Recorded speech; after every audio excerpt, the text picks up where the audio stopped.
اس وقت دنیا میں دو فتنے بہت عظیم ہیں اور بدقسمتی سے دونوں کو بڑا فروغ حاصل ہو رہا ہے، اور دونوں کے تعلق حضور صلی اللہ علیہ وسلم کی شخصیت سے۔ ایک ہے ختم نبوت کی مہر توڑنے والا فتنہ، نئی نبوت کا دعویٰ۔ یہ ہمارے اس دور میں کچھ عرصے پہلے ایران میں ایک شخص بہاء اللہ اٹھا، اور بہائی آج بھی دنیا میں موجود ہے اور مسلمان ممالک میں موجود ہیں، اور ان کے جو ہے وہ اپنے دفاتر ہوتے ہیں، ان کے جو ہے لائبریریز ہوتی ہیں، ان کے ریڈنگ رومز ہوتے ہیں، اور ویسٹ میں تو بہت بہاء اللہ بہائی، یہاں تو آپ زیادہ واقف نہیں۔ لیکن اس کے بعد جو بہت بڑا فتنہ اس وقت ہے، جسے مسلسل فروغ حاصل ہو رہا ہے ابھی، اور اسے وہ اپنی صداقت کے دلیل کے طور پر استعمال کر رہے ہیں، کیونکہ پوری مغربی دنیا ان کے پشت پر ہے، وہ ہے قادیانیت کا فتنہ۔ پوری مغربی دنیا، آج آپ کو معلوم ہے پورا مغرب لفظ جہاد سے کانپتا ہے، جہاد کو گالی بنا دیا، جہادسٹ۔ یہ گویا کہ ان کے نزدیک کسی کو کنڈیم کرنا ہو تو جہادسٹ ہے یہ۔ تو یہ جہاد، اس جہاد یعنی قتال کی نفی کی تھی غلام احمد قادیانی نے، اسی لیے انگریزوں کا چہیتا بنا تھا، اس لیے کہ ظاہر بات ہے کہ ہندوستان میں انگریز آ تو گیا تھا، لیکن اس نے یہ نوٹ کر لیا تھا کہ مسلمانوں کے اندر تو جراثیم موجود ہے بغاوت کے، مسلمانوں نے دل سے ہمیں تسلیم نہیں کیا۔ اس کی وجوہات تھی، ایک بات تو یہ تھی کہ مسلمانوں سے تو تم نے حکومت چھینی،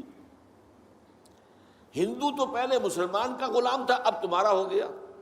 تو ہندو کے لیے تو معاملہ چینج آف ماسٹرز کا تھا، آقا بدل گئے، یہ تو نہیں کہ وہ حاکم سے محکوم بنایا گیا ہو۔ جبکہ مسلمان حاکم سے محکوم بنائے گئے تو ان کے اندر تو لازماً ایک بدلہ لینے کا جذبہ، انتقام کا جذبہ، اپنا کھویا ہوا مقام حاصل کرنے کا جذبہ جو ہے وہ موجود تھا۔ چنانچہ یہی وجہ ہے کہ حضرت سید احمد شہید بریلوی رحمۃ اللہ علیہ کی تحریک چلی، اگرچہ بہرحال مشیت ایز دی اور کچھ ان کی بھی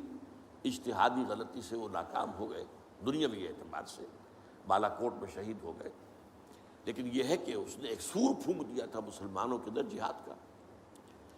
ان کے بعد بھی طویل عرصے تک اس علاقے کے اندر انگریزوں کے خلاف جو ہے وہ جہاد جاری رہا ہے، مسلسل جاری رہا ہے۔ اور اس کے بعد آپ کو معلوم ہے کتنے ہی علماء تھے جو پھانسی چڑھائے گئے ہیں، جن کو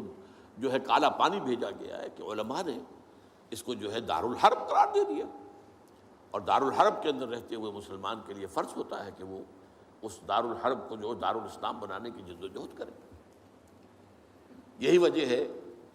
کہ 20ویں صدی کے آغاز تک بھی ہمیں سراغ ملتا ہے وہ ریشمی رومال کی تحریک۔ میرے نزدیک جو 14ویں صدی ہجری کے جو مجدد تھے حضرت شیخ الہند رحمۃ اللہ علیہ اسیر مالٹا، ان کی ریشمی رومال تحریک جو تھی وہ یہی تھی، ایک تدبیر تھی، بہرحال وہ نہیں چلی، ناکام ہو گئی، یہ دوسری بات ہے۔ تدبیر یہ تھی کہ ادھر ترکوں سے کہا جائے اس وقت تک ابھی خلافت عثمانیت باقی تھی،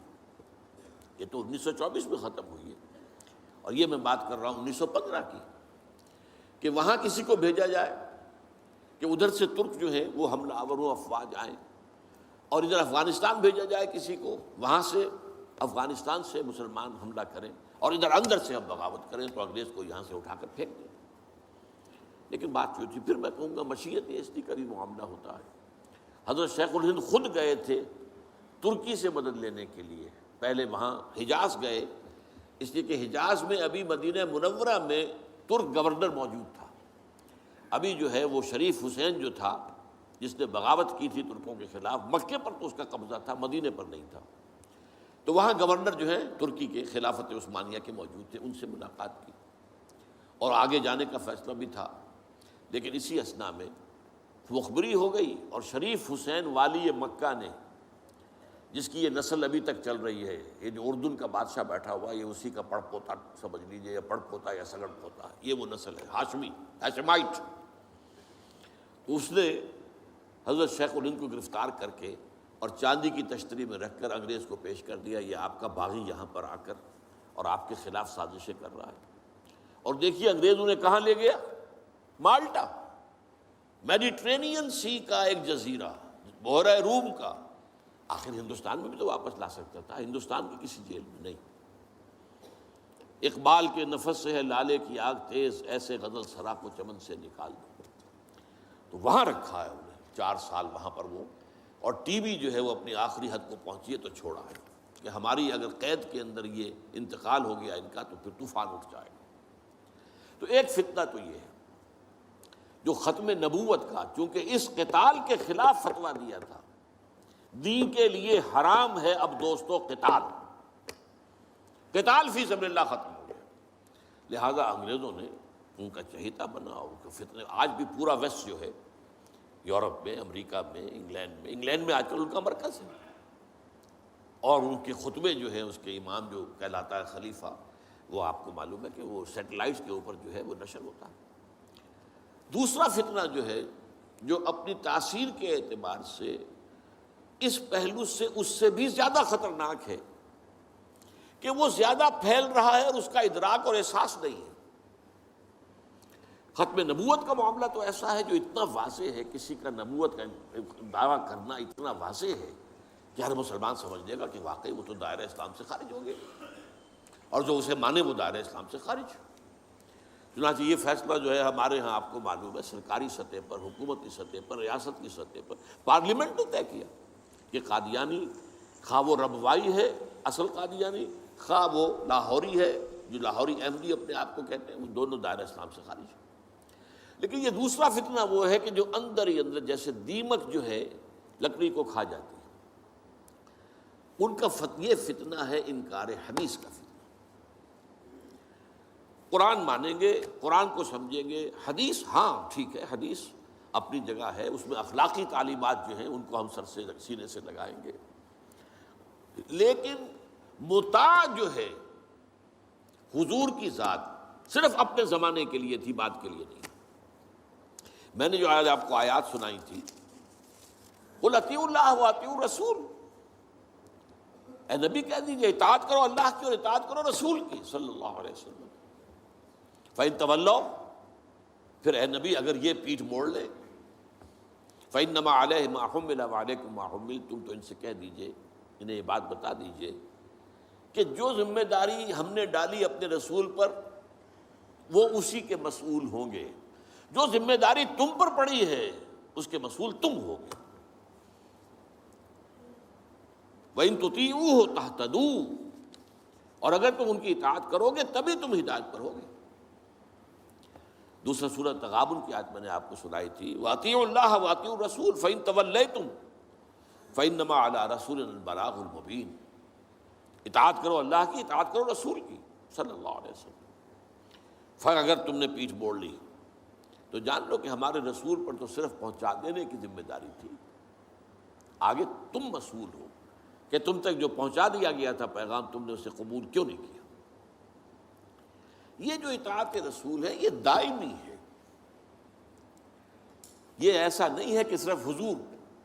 اس کے لیے الفاظ استعمال کر دیتے ہیں۔ وہ مرکز ملت اپنے دور میں اپنے زمانے میں مرکز ملت تھے محمد صلی اللہ علیہ وسلم، لہٰذا امیر جماعت کی حیثیت سے، امیر ملت کی حیثیت سے ان کا حکم مانا جانا ضروری تھا۔ لیکن آئندہ تو جو بھی امیر ہوگا،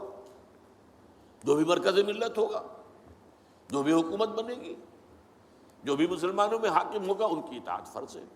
اور یہ فتنہ اس تیزی سے پھیلا ہے، اس لیے کہ شریعت کی بہت سی پابندیاں ان لوگوں نے اسی حوالے سے حدیث کو اٹھا کر پھینک دیا۔ پردہ کوئی شے نہیں ہے، کوئی خاص شے نہیں ہے، پردہ جو ہے یہ تو ایک خاص دور کا کلچر تھا بس۔ اب قرآن مجید کی آیات کی جو ہے وہ غلط تعویلیں کر رہے ہیں، ترجمے غلط کر رہے ہیں۔ اب عام آدمی جو ہے، عام جدید تعلیم یافتہ آدمی جو ہے اسے کہاں عربی کا پتہ ہے،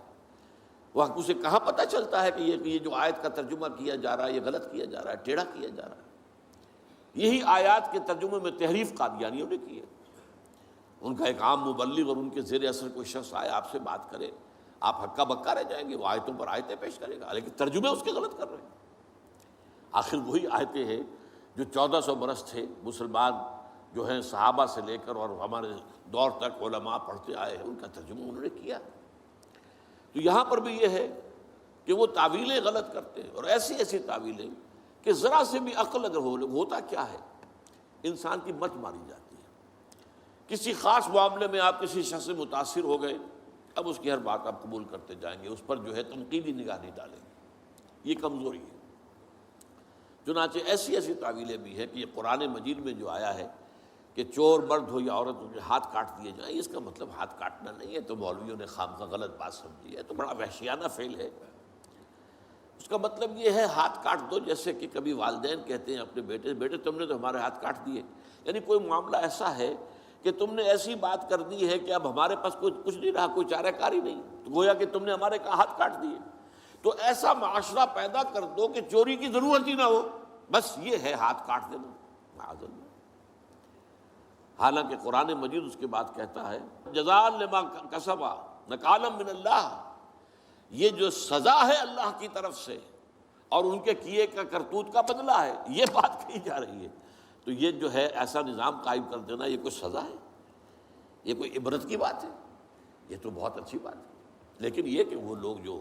پرویز غلام احمد پرویز، عجیب بات یہ ہے کہ پنجاب نے یہ دو غلام احمد پیدا کیے، غلام احمد قادیانی، غلام احمد پرویز، ایک نے مہر ختم نبوت کو توڑا اور ایک نے حدیث کے بارے میں اور مستقل طور پر سنت رسول کو شریعت کے بنیاد ہونے کی حیثیت سے چیلنج کر دیا۔ اور یہ فتنہ میں آپ سے عرض کر رہا ہوں، آج چونکہ جیسے قادیانیوں کو پوری مغرب کی سپورٹ ہے، ایسے اس فتنے کو بھی، کیونکہ وہ کلیش آف سویلائزیشن میں اسلامی تہذیب کو ختم کرنے کے درپے ہو گئے ہیں، اور اسلامی تہذیب کا اور شریعت کا دار و مدار اکثر و بیشتر تو حدیث پر ہے، سنت پر ہے، لہٰذا وہ دین کی جڑ کاٹنے کے لیے یہ جو انکار حدیث کا فتنہ، یہ استخفاف حدیث کا فتنہ ہے، اس کو سپورٹ کر رہے ہیں۔ اور رینڈ کارپوریشن کی جو سفارشات ہیں ان میں شامل تھا یہ کہ ایسے ماڈرنسٹ کہ جو اسلام کی ایسی تعبیریں کریں جو ہماری تہذیب کے ساتھ مماثل ہو جائیں، تو ان کو سپورٹ کیا جائے اور انہیں خاص طور پر الیکٹرانک میڈیا پر انہیں ایکسپوجر دیا جائے، اور آج یہ ہو رہا ہے پاکستان میں بڑے پیمانے پر۔ تو یہ جو ہے اس اعتبار سے آج زیادہ ضرورت ہے کہ ہم حدیث نبوی کا مطالعہ کریں، تاکہ اس کی عظمت جو ہے وہ ہمارے دلوں میں جاگزیں ہو جائے، اور حضور صلی اللہ علیہ وسلم کے ساتھ ایک محبت کا اشتوا جو ہے رشتہ مضبوط ہو جائے۔